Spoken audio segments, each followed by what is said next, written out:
Okay, Sully's on the couch and Scout's sitting over there. Oh, here she comes, sitting on the table. And I guess I'm ready and you're ready. So today we want to talk about the first successful military submarine.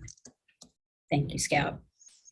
This, let me share my screen with you first and with my mad skills here.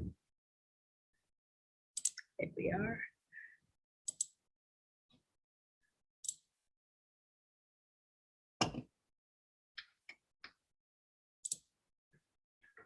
Okay, let's click that again. There we go. Okay.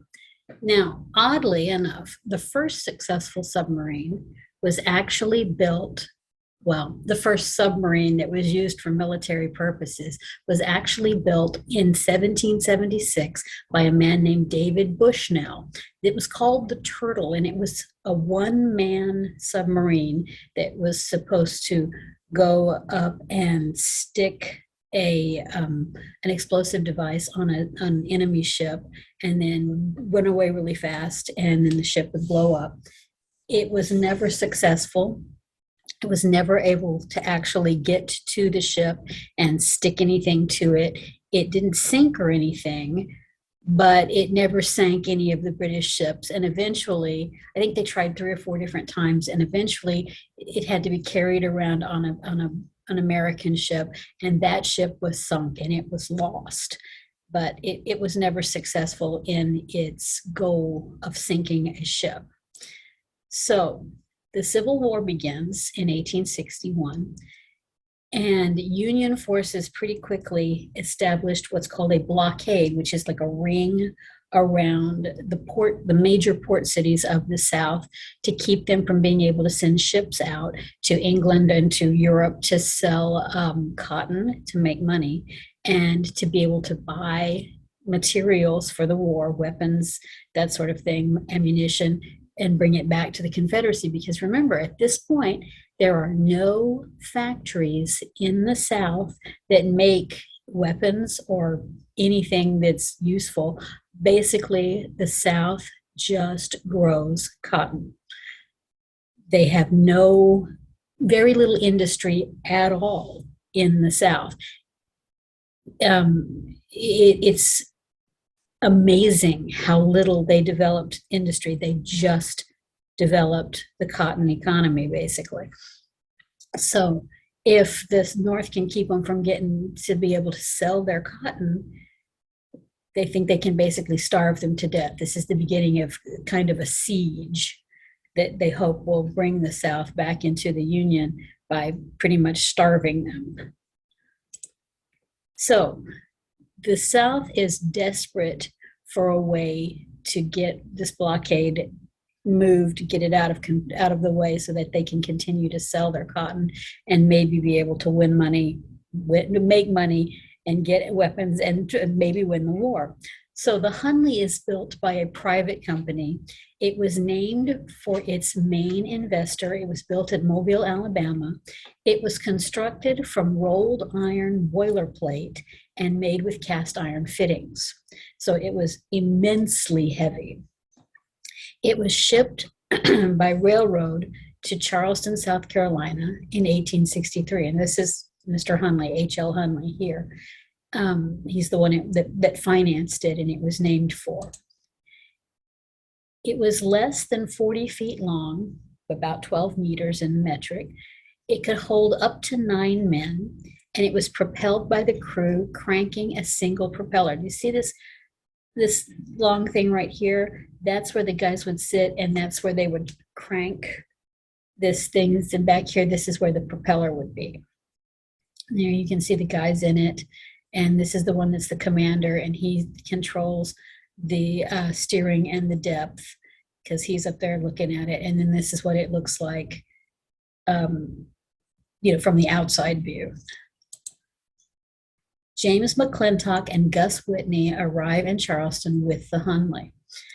They launched it in the Charleston Harbor, South Carolina, and the Confederates pretty quickly seized it and turned it over to Lieutenant John Payne of the Navy because they thought, hey, if this thing actually works, maybe we can get rid of this blockade. So on August the 29th of 1863, The Hunley was moored at Fort Johnson when it sank at the dock. Hasn't gone on a mission yet, sank at the dock. Nobody's really 100% sure why it sank, but there are two different theories and two different eyewitnesses' stories about what happened. And, eyewitness testimony is not always really the best testimony. But they said that either a ship passed by and the wake from the ship, when a ship passes by, there are waves that come after it. That's called its wake. Either that went over the open hatch where the men were just about to get in, had gotten in and hadn't gotten it closed yet, and that sank the sub, or the lines, the ropes that tied another ship got tangled up with the sub somehow and pulled it over to the side, letting the water run in, and that sank the sub. It sank very quickly because, like we said, it's very heavy. 5 crew members were killed. And it took 2 weeks to raise the sub, even though they knew right where it was. It took them 2 weeks to get it raised and cleaned out. And then Horace Hunley demanded control of the sub back from the Confederate Navy and got it. And so he took control of the sub at that point. The first crew, the names of the people were Michael Kane, Nicholas Davis, Frank Doyle, all those 3 died. Charles Hasker survived. John Kelly died. Lieutenant John Payne survived. Absalom Williams died. And William Robinson survived. So that was the first crew of the Hunley. And 5 of them died at the dock.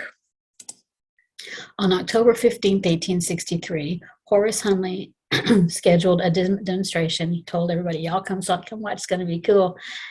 And his sub was to dive beneath the Confederate ship, the Indian Chief, sail underneath it, and then surface on the other side to prove that it had, swam underneath this other ship. It dove, but it never resurfaced. Bad weather delayed the search until November the 7th. Chains and ropes were later used to bring the sub to the surface. All of the men were found still at their stations, and the forward ballast tank valve had been left open, and the sub had filled with water. All of these guys died. So the second crew, all of them died, were Horace Hunley, who was the captain, Robert Brockbank, Joseph Patterson, Thomas W. Park, Charles McHugh, Henry Baird, John Marshall, and Charles L. Sprague. They all drowned in that sub. Now, they decided to make some modifications to the sub, and they attached a spar, which is like a long spear with a torpedo at the end of it, to the front of the submarine. The crew planned to ram the spar into the hull of an enemy ship. They had put something kind of sticky on the spar, maybe tar or something, I'm not sure. And the torpedo would detonate and sink the ship. The drawback to this was that the crew would still be very close to the explosion when it blew up. And so there was some real danger here. Also, this thing had already sunk twice and killed all or part of 2 crews. So Captain George Dixon took control of the sub, and he and of all volunteer crew began training for an attack. They wouldn't assign anyone to this. They all had to volunteer because it was incredibly dangerous. So between December 1863 and January of 1864, basically the crew took the sub out to the blockade line about 4 nights a week. They never did get close enough to attack without being seen, but they could hear the Union soldiers singing. They got close, but the weather was kind of not great. The sea was a little bit too choppy. They didn't feel like it was safe enough to be able to go in and attack, but they were out there training and trying to get close enough. On February the 17th of 1864, the weather was perfect. And so they decided they were going to go for it. They targeted a ship called the Uss Housatonic. That's this ship right here. It was one of the newest ships the Union had. It was, kind of a big deal ship. Several Union soldiers reported seeing something in the water about 8:45 p.m. They realized it was a sub. or that it was a weapon of some kind, and they fired rifles at it. The rifle balls just banged off of the side. They didn't penetrate the sub. Um, the Hunley, sorry, there's a cat under there. The Hunley hit the Housatonic with its torpedo and began its retreat. The torpedo detonated. The Housatonic sank in less than 5 minutes. 5 members of the 155 crew were killed in the original explosion. As far as they could tell, everybody else was able to abandon ship and get off. But where the thing hit, the torpedo hit, 5 people were killed in the original explosion. Now, the Hunley was retreating. They had told the Confederate soldiers, that if they were successful in putting their torpedo and blowing up the ship, they would show 2 blue lights. The troops at Sullivan's Island claimed to have seen that signal, seen the 2 blue lights, but the sub never returned to the surface. All of the crew members perished, and the sub wasn't seen again for like 130 years. The third Hunley's crew members, all of whom were volunteers and all of whom died, were Lieutenant George E. Dixon, Arnold Becker, Corporal J.F. Carlson, Frank Collins, C. Lumpkin. This guy, they only know his last name. His name was Miller, James A. Wicks, and Joseph Ridgway. And all of them died. Now, there was a search. People had been searching for a long time. The Union soldiers searched for the sub right after this whole thing happened, but couldn't find it. In May the 3rd of 1995, author Clive Hussler and his team found the sub after a 15-year search. Clive Hussler was kind of an interesting dude. He wrote some very successful novels. The main one I can think of right now was The Hunt for Red October, which was about submarines, Russian submarines. And he wanted to find ships that had been sunk, stuff that had been lost in water. I think he was inspired by the fact that they found the Titanic a few years before this. He was not involved in that, but he was very wealthy and he could afford to equip these expeditions and go on them. He even was involved in, they drained the San Antonio River looking for Santa Anna's cannon that he had discarded on his way from the Alamo to where he went next, and ended up at the last battle where he was captured. They didn't find it, but he was that kind of a guy. Clive Hussler was interested in stuff. The submarine was finally found in 30 feet of water, about halfway between the position where the Housatonic had been sunk and Sullivan's Island. And that's what it was, lying on its side, and it was partially covered in dirt down there. Hussler turned his information over to the local and state and federal governments because he said, I'm not an archaeologist. I just find this stuff, and then it's up to y'all to decide what to do with it. I'm not equipped to raise it and care for it because it was going to be very fragile. It's metal and it's been in the water all this time. It's going to take some special skills to get that thing raised and taken care of. The state, federal, and local governments decided to work together to recover and preserve the Hunley because it was kind of a time capsule for what it was. On August the 8th of 2000, it took until then, the Hunley was carefully lifted and placed in a 75,000-gallon tank of water at the Warren Lash Conservation Center. They moved it into fresh water, and they were worried that that would help slow down the rust until they could get it stabilized.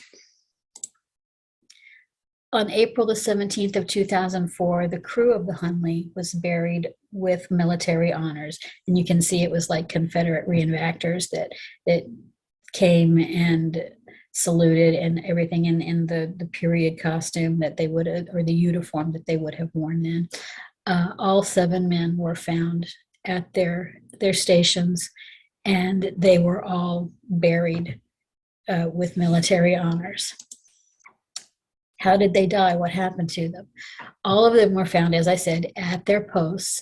And from the way the bodies looked, they it didn't look like they had tried to get out. It didn't look like water had come in where they were aware of it. And so the theory is, and they can't prove it because mostly what was left was skeleton at this point. Most likely the explosive force from the torpedo had caused their lungs to burst, and either they had died immediately from that or they had been unconscious and then the water came in and they drowned. And I put this picture in here. This is not the crew of the Hunley, and this is not the actual Hunley itself. This is like a replica, but this is what it looked like, how they would sit and how they would have to turn the thing to make the propeller go. I thought that was kind of interesting. All right, that's all of that.